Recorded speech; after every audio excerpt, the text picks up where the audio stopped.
Welcome back guys, let's start again. हम लोग business studies class 12 के एमसीक्यूज को कवर कर रहे हैं और आज हम मार्केटिंग चैप्टर को डिस्कस करेंगे, उनके एमसीक्यूज को डिस्कस करेंगे। और ये हमारा पर्पस क्या है, कम टाइम में ज़्यादा एमसीक्यूज को आपको कवर करवा पाए along with concept clarity. So let's start. First question is, advertising is the function of marketing which is concerned with the cost and location of a target market. बताइए answer true है या false है? Definitely answer is false. Why? Because transportation is the function of marketing, not advertising. Okay, come to the next question. There is personal communication in the case of advertising. क्या personal communication होता है advertising में? No, definitely no. Answer wrong है। Why? Because here there is impersonal communication in advertising. Okay, come to the next question. There is no personal contact in personal selling. चलिए बताइए true है या false है? Definitely false, because personal selling नाम ही show कर रहा है। पर्सनल सेलिंग में पर्सनल कॉन्टेक्ट तो होंगे ही। चलिए स्टार्ट करते हैं next question. Labelling involves putting identification marks on the package. बताइए राइट या no? So the answer is definitely right. Why right? Because labeling involves putting identification marks on the package. A label may be part of the package or it may be attached to the product. Okay, next question. Marketing mix is a blend of multiple financial decisions. बताइए answer. So the answer is false, गलत है। क्यों गलत है?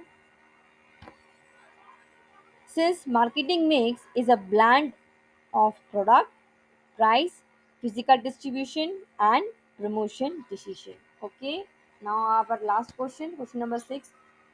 The main focus of selling concept is production volume. चलिए बताइए main concept क्या है सेलिंग का? मेन फोकस किस पे रहता है सेलिंग का? प्रोडक्शन वॉल्यूम पे? No, focus of selling concept is in the existing product. Okay, चलिए लास्ट की हमारे कुछ दो एमसीक्यूज और बचे थे, दो तीन, हम वो भी कवर कर लेते हैं इसी क्लास में साथ में। 18, 19, 20 तीन एमसीक्यूज हमारे बचे थे। Let's start. Under which of the following situation is a company not likely to fix a lower price for its product? चलिए बताइए कब वो लोअर प्राइस फिक्स नहीं करेगी? So the answer is B, if the demand for a product is inelastic. Okay, fine. Next question. A salesman of a company is dealing.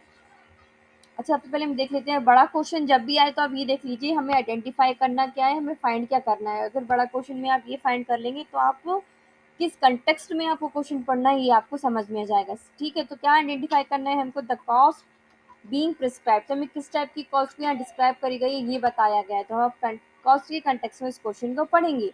A salesman of a company dealing in PAT food is paid a fixed salary of 20,000। देखिए भाई fix salary की बात कर रहे हैं per month and क्या लिखा हुआ है, furthermore 20% extra per unit of product sold beyond the target sale. तो बताइए कौन सी टाइप की सेल है? देखिए ये फिक्स सेल हो गई उसकी पर मंथ की और ये उसकी पर यूनिट मिलेगी उसको। तो यहाँ पे किस चीज़ की बात हो गई? Answer is C, semi variable cost हो गई। यहाँ पर फिक्स्ड भी है एंड वेरिएबल भी है। Okay fine, come to the next question. Identify the related functions of labeling being depicted as below on the back of the chip. So the right answer is, इसमें से बताइए, ये point तो ऐसे ही extra है, आप काट दीजिए प्लीज, इस लाइन को ध्यान रख दीजिए। आगे पढ़े चलिए, इसमें से बताइए कौन सा राइट ऑप्शन है? Yes, answer is C, help in promotion of the product. Okay, तो यहाँ हम ये हमारी थर्ड क्लास की मार्केटिंग ही हमने 5 मिनट सीरीज में सारे एमसीक्यूज को कवर किया हुआ है फॉर कंसेप्ट क्लियरिटी। आगे और भी चैप्टर्स पे एमसीक्यूज बनाएंगे, इस क्लास में इतना ही। Thank you.